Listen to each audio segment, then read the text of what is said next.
Good afternoon, everybody. And I'm so glad to be able to be here with you today. And I wanted to, the board chairs asked me to make a comment so you all understand. So I'm going to talk about the plan for Prosperous, Pennsylvania. But before we get there, we want to talk about this. So just a month ago, Faith in Action, our national network that we belong to, ran into some difficulty. And they needed to make some staffing changes, and they needed some help. And so the Power Board, in its graciousness, because our staff is strong, we should celebrate our... As a matter of fact, where is all the Power staff? Would y'all stand up for a minute? Every Power staff person, would you stand up? Amen. Thank you. Because Power was strong, they felt for a few months they could loan me to the national Faith in Action to serve as the interim executive director, but with the condition that I got to come back in time for us to work this election. Amen? Amen? So we got work to do. I'm excited, and some of you have not seen him or don't even know who he is, but he's been our chief of staff, and he's serving as acting executive director now. I just want to acknowledge the Reverend Greg Edwards. Reverend Edwards, would you stand up so people can see you? A friend and an ally in the work that we are doing. But today we're here, and I guess I could bring greetings from Faith in Action National Network. Let me do that at the same time. This is the first time I've been public in my role as interim executive director. So greetings from the national organization, the 48 different organizations and 2 million people of faith and moral courage around this country that are fighting battles every single day, just like you do. Greetings. So I bring that to you from them. All right, beloved, let's jump into a plan for a prosperous Pennsylvania. So Power, as we heard, our founding convention was September 25th, 2011, and we launched with a campaign around the Philadelphia airport, and in particular, low-wage workers at the airport. We fought some hard battles there. But in starting with that, that was not where we ended. And over the course of the last few years, we have won some things when we stood together. You heard Reverend Kane, our co-board chair, lift some of those up earlier, so I'm just going to whip through these real fast. Is that okay? So because sometimes we can always see everything that's going wrong, and we don't always see what's going right. Can I say that again? It's good to see what's going wrong. We can't always see what's going right. Climate justice. We played a pivotal role. Wrong slide. There we go. We played a pivotal role in the EPA investigation into environmental racism at SEPTA's gas plant. Intervened. That's right. Go ahead, give it up for that. Intervened in the Pennsylvania Public Utilities Commission review of Philadelphia Gas Works' requested rate increase and advocated for equitable rate and policy changes. They wanted 10.2%. They only got 3.5%. That was Power. Live Free, folks. Where's Live Free in the house? Live Free helped to establish a civilian police oversight commission to increase police accountability. And one of the commissioners on the 9-commission panel is Elder Melanie Du Bois, a leader in Power Live Free. In 2021, we reached out to over 300,000 voters and engaged 20,000 individuals in conversations about the importance of local elections, ballot initiatives, and the issues that matter most to them. We engaged voters in 17 counties through the Freedom Express bus tour in 2022. How many of you were part of that Freedom Express bus tour? Wave your hands. Here's something y'all might not think we do. We energized over 700 plus people in motorcycle clubs across the Commonwealth and Pennsylvania and did Black Bikers Vote. We worked with over 100 plus communities to discuss white Christian nationalism and how to resist it.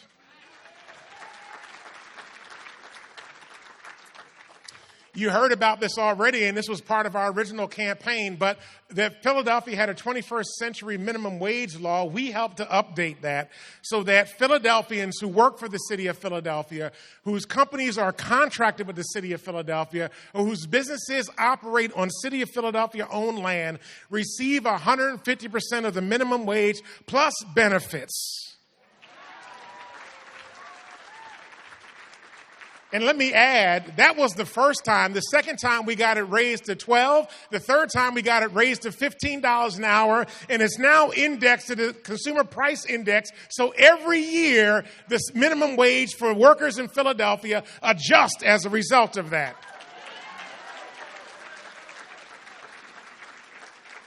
In partnership with our original campaign at the Philadelphia airport, we help workers to organize an SEIU 32BJ and Unite Here Local 274. As a result of that work, their wages have increased 250% plus sick time and plus benefits. Y'all ought to shout out amen on that one. In education justice, battle we've been in for a long period of time. And I can't help but think about the education justice, not lift up David Mazenkis, who's not here with us today. We were key players in creating and winning the fair funding formula implemented early in the Wolf administration. Even though the state has yet to fully run 100% of the K through 12 basic education funding through the new formula. I got to say something about this, and I'm looking at Andy Moselle here for a minute. When David Mazenkis worked out that formula, nobody believed it. Nobody believed it. Our allies didn't believe it. They didn't trust it. The government didn't trust it. We fought hard to get what we knew needed to happen in the state of Pennsylvania introduced. And as a result of that, we got to organize our allies, even organize some of our enemies or frenemies, and we organized the government into passing the fair funding formula. That was the first thing that we did together as a state body. Give yourselves a big round of applause.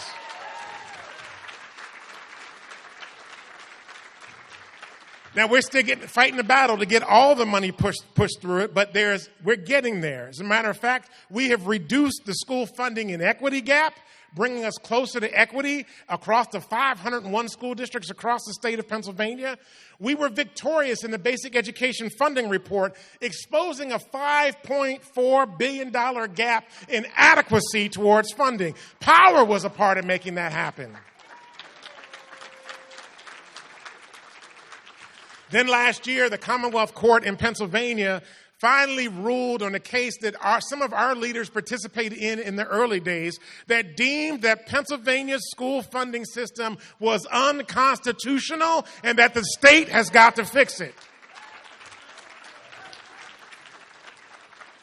This went further, influencing Governor Shapiro to present an historic $1.1 billion proposed increase in education funding for Pennsylvania schools, an unprecedented commitment to education. Give yourselves a round of applause. That's power. That's power. That's power. That's power. So here's the challenge, beloved. We got some work still in front of us. Because at the root of our work, at the root of my theology for doing this work is rooted in love. And it's rooted in a love that says all of us can thrive and that all of us can survive. Amen, somebody. All of us can thrive and all of us can survive. That we together, when we stand together, all linking arms with one another, have the power to create change. And so we've got to act now because we may never get this chance again because authoritarianism and fascism is coming hard and trying to take over our communities. So the decisions that we make in 2024, I'm not even talking about 25 yet.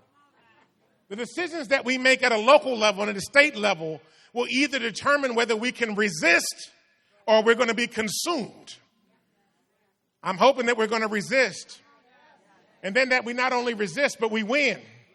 And that we create the change that's necessary in the state of Pennsylvania. So for this year, We want whole home repairs.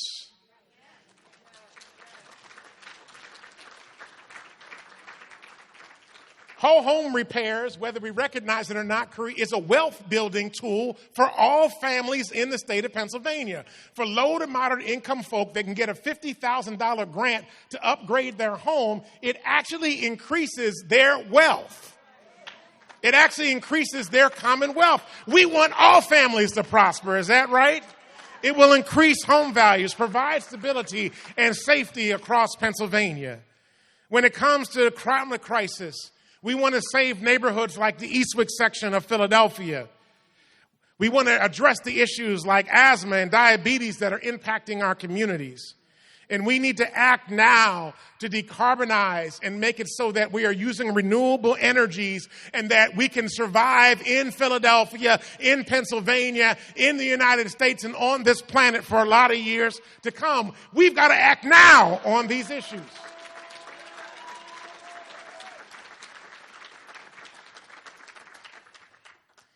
So today is our opportunity to build relationships with our state leaders. In just a few moments, we will be joined by State Rep and Majority Leader Matt Bradford, whose district we are in right now. We'll be joined by State Rep Pete Swire from up in the Lehigh Valley, who chairs the Education Committee. And we, together, linking arms, from Philly to Pottstown, from Pottstown to Allentown, from Allentown to Lancaster, and areas that we have yet to get in yet, to link arms and fight to build relationships so that together we can advocate for policies that benefit all of our communities and advance our shared goals. How many of you want good public education for every child in the state of Pennsylvania? How many of you want people to live in homes that are good and solid and strong?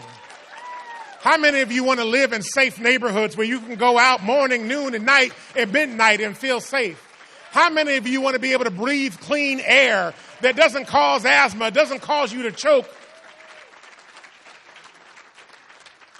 How many of us want to be able to be together and not be judged or condemned?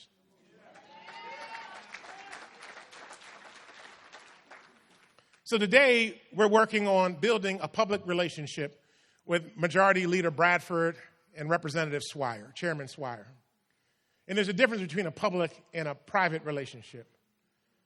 In a public relationship, this is not personal. We are here to address issues.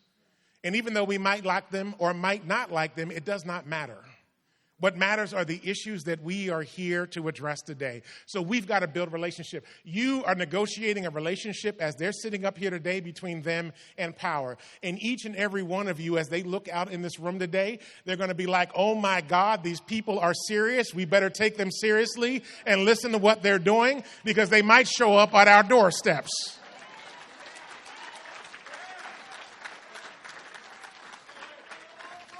The reality is we probably will. But we need to have a real honest conversation, too, about what's standing between us and a prosperous Pennsylvania. Because there are folk out there actively fighting against everything we're fighting for. Some of that's apathy in our family and friends and neighbors, and we will need to address that. But some of it is about players that are really working to make sure that our communities don't thrive, working to make sure our communities don't survive. They are actively doing that today. First person we need to talk about is Jeff Yaz. How many of you know who I'm talking about? Jeff Yaz is one of the richest men in the country, in the world actually, and he's the richest man in Pennsylvania. And we cannot ignore his influence. So far, in the 2024 election cycle, he has donated, actually this number is updated. We need to update this number. I was doing some research yesterday, just pulling up.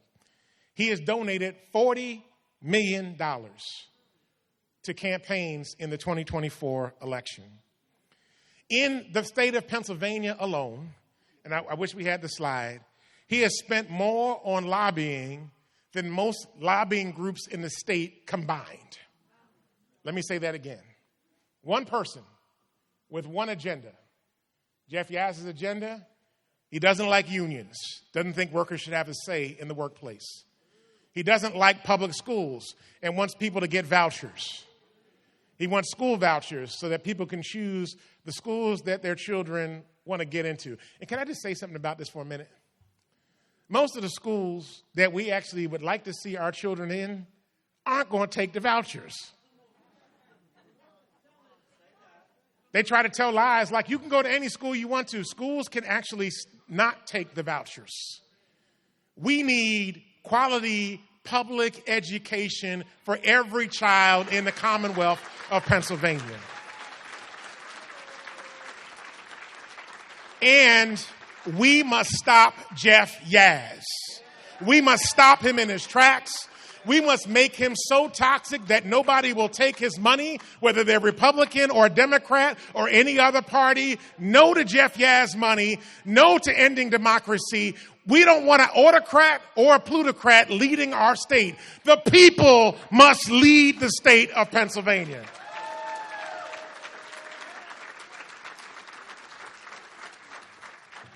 The other challenge that we find that we're addressing, and we did this in 2022, and we will have to find ways to address this now, is the issue of white Christian nationalism.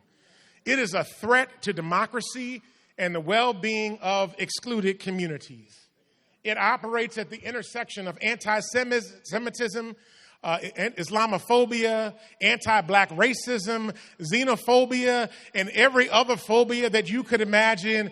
It is at the intersection of it. It is anti-LGBTQ+, it is anti-women, it is anti-everything. And we have to stop it. Because in the 2022 election, 34% of the people in the state of Pennsylvania voted for a self-avowed white Christian nationalist who did not intend for groups like this to be able to get together to set the agenda for the state of Pennsylvania. We must stop it where it stands.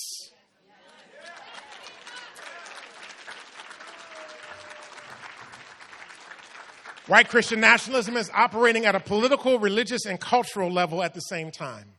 We must understand its impact and work towards countering its divisive rhetoric and policies.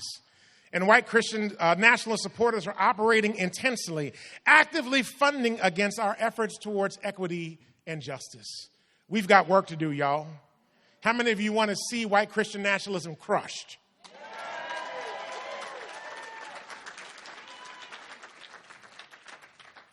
Well, there's something else that we need to understand, too. Voting is the beginning of democracy, not the end of it.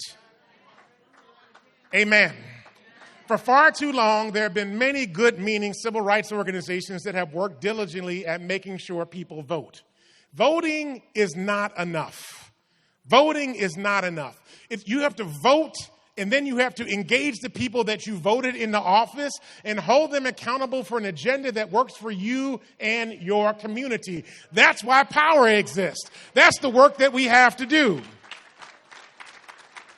But can I be honest with you? We're not big enough. We need more power. We need more congregations, more people of faith and moral courage, or more people of religion, going back to what Rabbi Abby was saying earlier. We need more people to stand up and fight alongside of us, and don't think that just going to the ballot box on election day is enough. Because there are lobbyists paying millions of dollars for people to go into office after office and tell people what they want, and then writing checks to those political leaders and then walking out the door, and they'll come back and say, we heard from people who want it this way, and we know that that's not the truth. So we have work to do. We need to tell our legislators what we want. And we need a mass movement of people to be able to do that. And so some of the issues that we're working on for this year as we work on our movement. Oops, I went too far. So education equity. We need to pass legislation that fully enacts into law a schedule of increases over the course of 7 years, raising the basic education funding by $5.1 billion to meet the adequacy gap that was caused by decades of racial bias and inequity in school funding. What they want to do is pass it year by year, we should demand that they pass a 7-year bill now so that it's guaranteed in subsequent years. That's what we need. Guaranteed each year. This is the money that's going up. School districts can plan because they know how much we'll get it.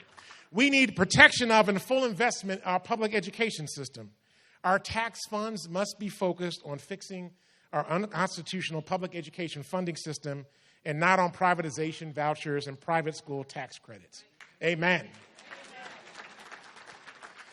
Climate justice.